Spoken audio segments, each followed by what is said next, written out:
नमस्कार, मैं हूं आचार्य सतीश अवस्थी और आपका बहुत स्वागत करता हूं लव विद एस्ट्रोलॉजी में। लव विद एस्ट्रोलॉजी तुम्हारे जीवन को सर्व सुलभ करती है। लव विद एस्ट्रोलॉजी शादी के पहले, शादी के बाद की हर समस्या का सीधा समाधान करने का नाम है भाई।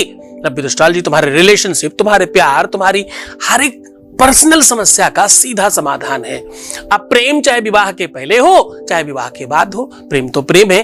प्रेम अनंत है, प्रेम अद्वैत है, प्रेम भगवान है, प्रेम ईश्वर है, प्रेम साधना है, प्रेम समर्पण है, प्रेम त्याग है।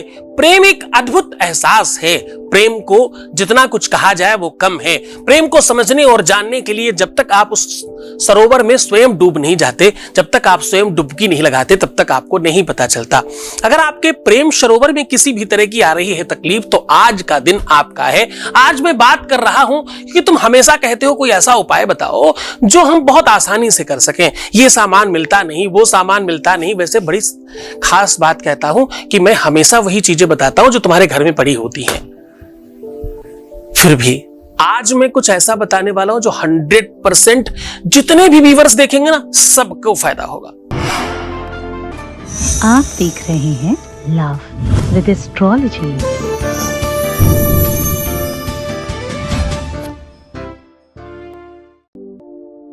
आज की डेट का ये उपाय हर किसी को फायदा करेगा जो भी देखेगा।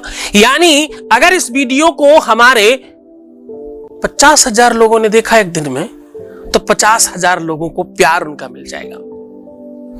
लेकिन तुम्हारा तरीका, ढंग, व्यवस्था, सिस्टम सही चाहिए। ध्यान से सुनना। प्रेम कोई पाने की वस्तु नहीं है, प्रेम कोई सामग्री नहीं है। प्रेम एक एहसास है जो बताया और दिखाया नहीं जा सकता। आज मैं कह रहा हूं कि अगर तुम्हारे मोबाइल में तुम्हारे प्रेमी का, प्रेमिका का, लवर का, पति का, पत्नी का, जिसे तुम चाहते हो भाई, उसका फोटो है ना, बस तुम जीत गए। अब कोई सामग्री नहीं चाहिए। सामग्री में क्या चाहिए? तुम्हारा मोबाइल और उसमें फोटो, बस। दूसरी कोई सामग्री नहीं चाहिए। अब आपको यह काम करना है सायंकालीन 11:30 बजे से लेकर के 1:30 बजे के बीच में। कितने बजे करना है? सुन तो लिया ही ना, बार बार क्या रिपीट करना। तो ये इस बीच में आप काम कर लें। सिर्फ मोबाइल में फोटो पर आपको फूंक मार देनी है। आपको ये मंत्र, ये बीज मंत्र, ये प्रेम मंत्र, ये रिलेशनशिप मंत्र फूंक देना है अपने मोबाइल की फोटो पर। आपका प्रेमी आपका हो जाएगा, आपका रिलेशनशिप मजबूत हो जाएगा और आपकी चीजें ठीक हो जाएंगी। प्रेम एक सुखद एहसास है। प्रेम एक उसी तरह का एहसास है जैसे भूख लगती है तो आप भोजन कर लेते हो। तो अगर आपने भोजन कर लिया तो उस भूख को समाप्त हो जाना चाहिए हमेशा के लिए, पर वो फिर से आती है। यानी वो एक ऐसा एहसास है जो तुम्हें किसी चीज का मैसेज देता है बार बार।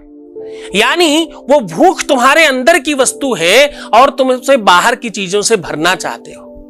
और ये भूख सबकी अलग अलग होती है। किसी को पिज्जा से खत्म होती, किसी के बर्गर से, किसी के चाउमीन से, किसी के पता नहीं क्या क्या, और किसी को सामान्य भोजन से, हमारे जैसे इंसान को फल फ्रूट से, पानी से।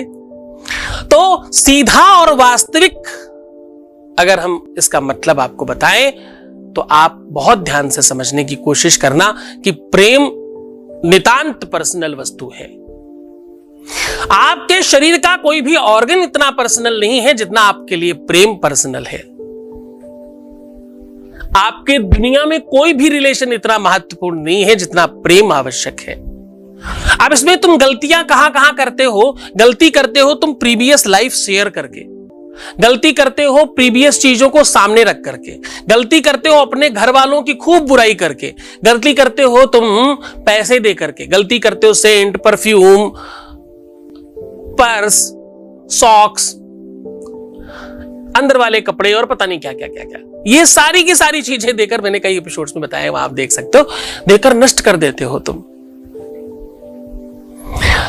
पहले तो अपने प्यार को सर पर चढ़ा लेते हो और फिर उतारना चाहते हो। पहले उसको प्रसन्न करने के लिए, खुश करने के लिए वो सब कर जाते हो जो तुम्हारे लिए बड़ा मुश्किल था। पर ये तुम भूल जाते हो कि मानवीय प्रवृत्ति है, जितना देते जाओगे उतना बढ़ती जाएगी, घटती थोड़ी है। और चाहिए और चाहिए और चाहिए, भूख है ना, ये तो समाप्ति नहीं होगी कभी। आपको अपने रिलेशनशिप को परस्पर रखने की आवश्यकता होती है। अपने किसी भी रिलेशन को, बच्चों को ही ले लीजिए, जब आप बच्चों को बहुत सर पे चढ़ा लेते हो तो फिर नहीं उतरते नीचे। फ्रेंड्स को ले लीजिए, कितने सारे दुनिया में लोग हैं जो लाड प्यार में बच्चों को बर्बाद कर लेते हैं।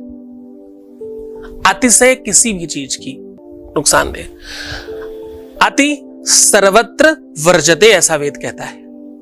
किसी भी चीज की अति नहीं होनी चाहिए। और बहुत ध्यान से समझना, तुम्हें इस बात का बहुत ध्यान रखना है कि तुम्हारा रिलेशनशिप में डर कि कहीं छूट ना जाए, करते जाओ, ये कर दो नहीं तो छूट जाएगा, ये कर दो नहीं तो छूट जाएगा। बस ये पहला अध्याय है जहां से निश्चित हो गया कि तुम्हारा रिलेशन टूटेगा ही, खत्म होगा ही, बर्बाद होगा ही। ये सब नहीं रखना चाहिए। परस्परता चाहिए, इक्वलिटी चाहिए, दोनों तरफ बराबर आग होनी चाहिए।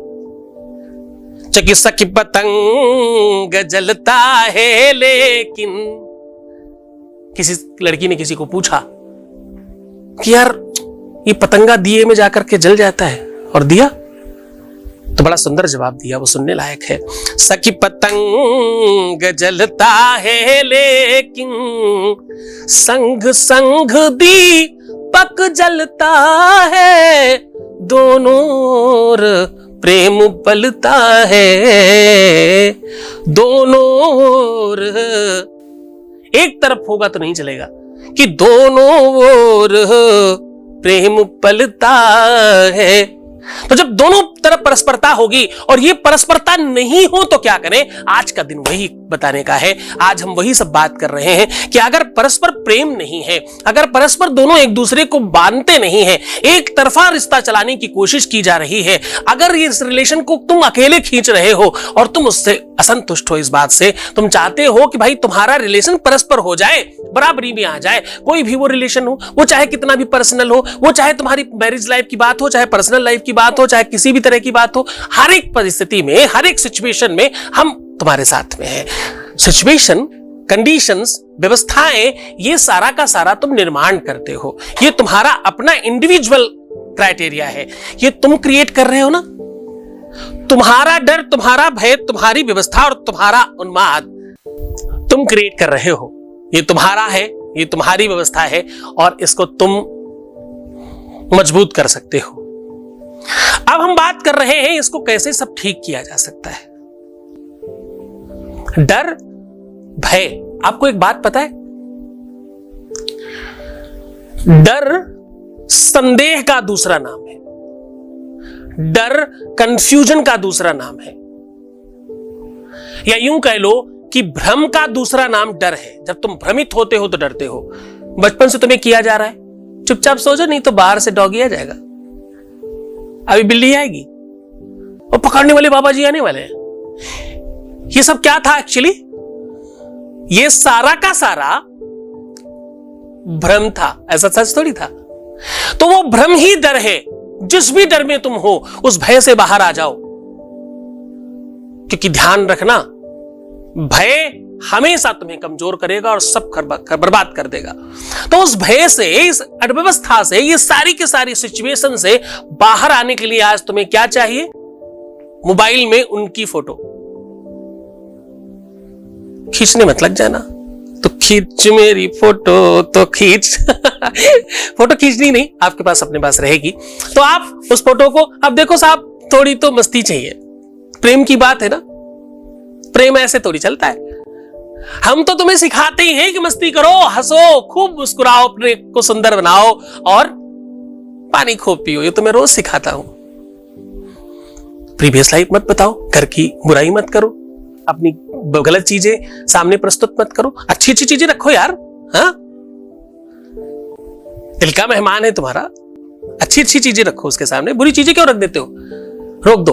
तो आज तुम्हें चाहिए मोबाइल में वो फोटो जिनको तुम परस्पर करना चाहते हो, जिन्हें तुम पाना चाहते हो, जिसे अपना बनाना चाहते हो, जिसे अपने बराबर में खड़ा करना चाहते हो, वो चाहे कोई भी रिलेशन हो। उसके लिए सिर्फ तुम्हारी मोबाइल में एक पिक्चर चाहिए। और ये काम आपको जो हमने समय बताया उस समय के अंतराल में ही करना है, उसके बीच में ही करना है, ना उसके पहले ना उसके बाद। अब आपको बाएं हाथ पर मोबाइल रखना है, बैटरी का जो पोर्शन है वो तुम्हारे हाथ पे होना चाहिए और फोटो वाला पोर्शन ऊपर यानी स्क्रीन ऊपर होनी चाहिए, उस पे उनकी फोटो होनी चाहिए। स्क्रीन परमानेंट ऑन कर देना, वो थोड़ी देर में ऑफ हो जाती है ना, उसको परमानेंट ऑन कर लेना। और फिर दूसरा राइट हैंड उसके ऊपर रखना है। ये काम आपको नितांत पर्सनल एकांत में करना है। ये काम ऐसी जगह करना है जहां आपके अलावा और कोई ना हो।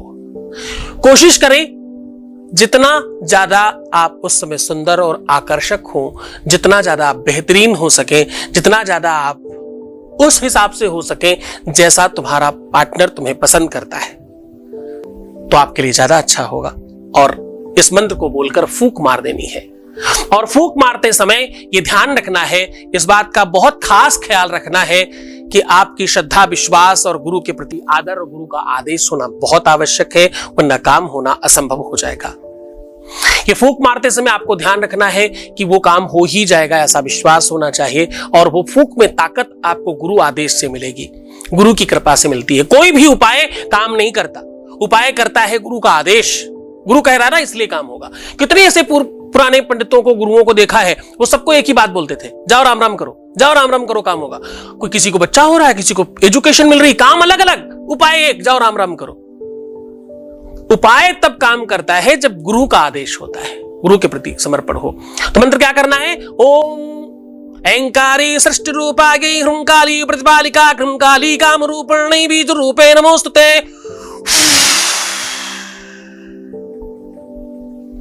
ऐसा करके फूंक मार देना है। और उसके पहले मन में बोलना है, महाकाली, महालक्ष्मी, महासरस्वती, तीनों देवियों को प्रणाम करके उनकी शक्तियों को आवाहित कर रहा हूं और मैं चाहता हूं कि मेरा ये काम हो जाए, या मैं ये चाहती हूं कि मेरा ये काम हो जाए। बस अपनी बात कहो और चुपचाप उस मोबाइल की फोटो को अच्छे से देखना, प्यार से मुस्कुराना और चुपचाप सो जाना। प्रभात सुहाना होगा, सवेरा आनंददायक होगा। आज ही कर लो, कल सुबह अच्छे से मिलेंगे।